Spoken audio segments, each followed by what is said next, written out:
सभी को आज की क्लास में हम देखेंगे बीपीएससी 102 के इम्पॉर्टेंट क्वेश्चंस जो एग्ज़ाम के पॉइंट ऑफ व्यू से क्या है बहुत ही ज़्यादा ज़रूरी हैं। प्लीज़ आप इन क्वेश्चंस को ज़रूर प्रिपेयर करना। और एक बहुत ही ज़्यादा इम्पोर्टेंट कि इग्नू के कोई भी एग्ज़ाम हो एटलीस्ट वन टाइम आप अपनी इग्नू की बुक को कम से कम एक बार ज़रूर रीड करो। कम से कम एक बार, अगर रीड भी नहीं करना कम से कम एक बार उसके पेजेस को पलट के देख लो, एटलीस्ट उसके अंदर है क्या, यूनिट्स के ज़रा नाम पढ़ लो, समझ लो। एटलीस्ट वन टाइम ज़रूर आप अपनी इग्नू की बुक्स को चेकआउट ज़रूर करना, ठीक है। यूट्यूब पे इम्पोर्टेंट क्वेश्चंस आंसर की वीडियो सर्च करने से पहले एक बार अपनी बुक को ज़रूर देख लेना, ठीक है। एक पर्सनल सजेशन है आप सभी के लिए, ठीक है ना। चलिए, और ये जितने भी क्वेश्चंस हैं ना इन सब के आंसर जो हैं प्लेलिस्ट में हैंगे, ठीक है। आप प्लेलिस्ट चेकआउट करना, देखना, आपको मिल जाएंगे, ठीक है। और हो सके इन सब के जो नाम है आप अपनी बुक में जो टॉपिक सर्च करना वहाँ पे भी आपको मिल जाएंगे, ठीक है। तो वहाँ से भी आप अच्छे से प्रिपेयर कर सकते हो। चलो, जैसे कि पहला क्वेश्चन है कि संविधान सभा की रचना का प्रथम प्रयास, ठीक है, या फिर ये नेहरू रिपोर्ट से भी ये क्वेश्चन आता है। अब ये आपको पता कैसे चलेगा कि क्वेश्चन एक है लेकिन इसको पूछा दो तरीके से जा रहा है, इसको एक ही बात से पता लगेगा जब आपने बुक को थोड़ा देखा होगा, समझा होगा। इसलिए कह रहा हूँ कि एक बार ज़रूर आप अपनी बुक को ज़रूर देखना। अब जैसे यहाँ पे क्वेश्चन आता है संविधान सभा का गठन कब हुआ, तो 1946 से लेके 1949 का चलता है टाइम पीरियड, ठीक है। तो प्लीज़ आप एक बार अपना बुक ज़रूर देखना।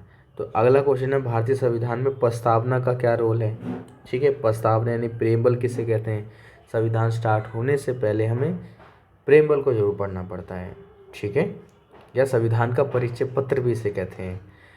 अब अगला क्वेश्चन है मौलिक अधिकारों की व्याख्या, मौलिक कर्तव्यों की व्याख्या। इन दोनों को अच्छे से प्रिपेयर करना, मौलिक अधिकार, मौलिक कर्तव्य और राज्य के नीति निर्देशक तत्व। इन तीनों में से कोई ना कोई एक क्वेश्चन तो ज़रूर आएगा। जहाँ तक मेरे को लगता है कि इन दोनों में से कोई एक क्वेश्चन ज़रूर देंगे और ये वाला तो आता ही है, ठीक है। तो इन तीन क्वेश्चन को अच्छे से प्रिपेयर करना, ओके। अगला क्वेश्चन है सरकार के अंग यानी कि विधायिका, कार्यपालिका, न्यायपालिका, ये है क्या, इनको अच्छे से रीड करना। राष्ट्रपति की शक्तियाँ क्या होती हैं, यानी कि इमरजेंसी पावर 52, 56, 60 ये तो है ही।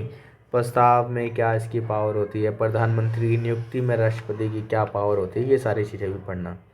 प्रधानमंत्री की शक्तियाँ क्या हैं, ये भी है। लोकसभा राज्यसभा में अंतर क्या है, इसकी विशेषता क्या होती हैं, और संसदीय विशेषता क्या है, यानी संसद है क्या, उसको पढ़ना है। और एग्जाम में क्वेश्चन आया भी था कि संसदीय समितियाँ क्या हैं, ठीक है, संसदीय समितियों का उल्लेख करें, ठीक है। अब ये उल्लेख है, इन सब के क्वेश्चन जो है प्लेलिस्ट में पढ़ें, काफ़ी बड़ा क्वेश्चन है ये। भारत में न्यायपालिका की उत्पत्ति व प्रकार, यानी इस भारत में न्यायपालिका की स्थापना कैसे हुई, तो सर्वोच्च न्यायालय, उच्च न्यायालय, जिला न्यायालय, अधीनस्थ न्यायालय, यानी कि भारत में ये प्रकार हैं, कितने प्रकार के भारत में न्यायपालिका हैं। कंज्यूमर कोड भी है, बहुत सारी, वो अलग अलग हैं लेकिन मेन ऐसे ही चलता है, सर्वोच्च न्यायालय, उच्च, जिला और अधीनस्थ। अधीनस्थ न्यायालय जो है जिला के दायरे में ही आता है। अब इसके कार्य क्या हैं, सुधार व शक्तियाँ व अपील, ये अपील लिखा है। अपील क्या है, यानी कि न्यायपालिका में अपील किसे कहते हैं, ठीक है, या फिर न्यायपालिका में सुधार क्या कर सकते हैं, इसकी विशेषताएं क्या हैं, ये ज़्यादा क्वेश्चन आता है। ज़्यादातर जो क्वेश्चन है वो सर्वोच्च न्यायालय और सर्वोच्च न्यायालय के क्षेत्र अधिकार क्या होते हैं उससे रिलेटेड रहता है, तो आप अच्छे से इनको प्रिपेयर करना। अगला है क्वेश्चन भारत के संविधान, ठीक है, भारत के संविधान में शक्तियों का विभाजन, संघ सूची, राज्य सूची और समवर्ती सूची, इंपॉर्टेंट क्वेश्चन है, ठीक है। संघ सेंट्रल गवर्नमेंट से है, राज्य स्टेट से, समवर्ती दोनों से होता है, ओके। अगला है संविधान की 5वीं 6ठी अनुसूची, मोस्ट इंपॉर्टेंट क्वेश्चन है, कई बार एग्जाम में आता है। 73वें 74वें संविधान संशोधन की व्याख्या करें, ये भी इम्पोर्टेंट है। तो आप इन क्वेश्चन को अच्छे से प्रिपेयर करना। ये मेरे को लगते हैं कि एग्ज़ाम के पॉइंट ऑफ व्यू से क्या है, ये बहुत ही ज़्यादा इम्पोर्टेंट है बीपीएससी 102। और आपको ये चीज़ पढ़ के ज़रूर लगा होगा कि बीपीएससी 102 जो है ये आपकी 11th क्लास की बुक से रिलेटेड है, ठीक है। तो ये कोई एग्ज़ाम ज़्यादा हार्ड नहीं आएगा, अच्छे से इसको प्रिपेयर कर लेना। ओके। और इस क्वेश्चन की आपको पीडीएफ चाहिए होगी तो आप मुझे टेलीग्राम पे मैसेज कर देना, मैं आपको पीडीएफ जो है शेयर कर दूंगा, कमेंट कर देना, मैं आपको भेज दूंगा। आप सीधा मैसेज कर देना BPSC 102 इंपॉर्टेंट क्वेश्चन की पीडीएफ दे दो, ठीक है, अगर आपको ये सब लिखना नहीं है तो। ओके, मिलेंगे आपसे अब नेक्स्ट वीडियो में। लेकिन एक बात हमेशा ध्यान रखना, इन क्वेश्चंस की कोई गारंटी नहीं है, ऐसा मुझे लगता है कि एग्ज़ाम में ये आ सकते हैं, तो इनकी अच्छे से प्रिपेयर करना, ठीक है।